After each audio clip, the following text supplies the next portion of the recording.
దేవుడు వరం ఇచ్చినా పూజారి వరం ఇవ్వలేదంటారు. అదే జరగబోతోంది. ఆంధ్రప్రదేశ్కి మెడికల్ కాలేజీలకు సంబంధించి కేంద్ర ప్రభుత్వం అనుమతిస్తే వాటిని జగన్ సర్కార్ రాష్ట్ర ప్రభుత్వపు చేతుల్లో నడిపించబోతే దాన్ని తీసేసి చంద్రబాబు సర్కార్ తీసుకొస్తుంది. అయితే ఇక్కడ ప్రైవేటు మీద మోజుతో ప్రభుత్వ వైద్యాన్ని నిర్వీర్యం చేసే దిశగా చంద్రబాబు నేతృత్వంలో కూటమి ప్రభుత్వం మరో అడుగు ముందుకేసింది. కొత్త ప్రభుత్వ వైద్య కళాశాలను ప్రైవేట్ పరం చేయాలని నిర్ణయించిన క్రమంలో కళాశాల నిర్మాణం ఆపివేయాలని హుకుం జారీ చేసింది.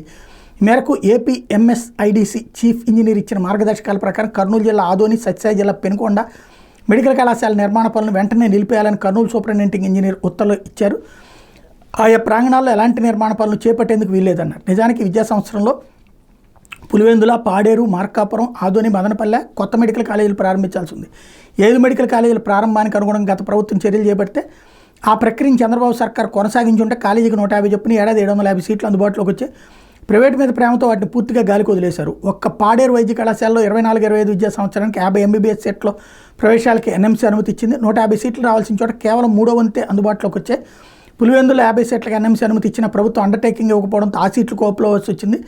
ప్రతి జిల్లాలో ప్రభుత్వ రంగంలో సూపర్ స్పెషాలిటీ ఆసుపత్రి ఉండాలన్న లక్ష్యంతో 8,000 కోట్లకు పైగా నిధులతో 17 కొత్త వైద్య కళాశాల నిర్మాణానికి గత ప్రభుత్వం శ్రీకారం చుట్టింది.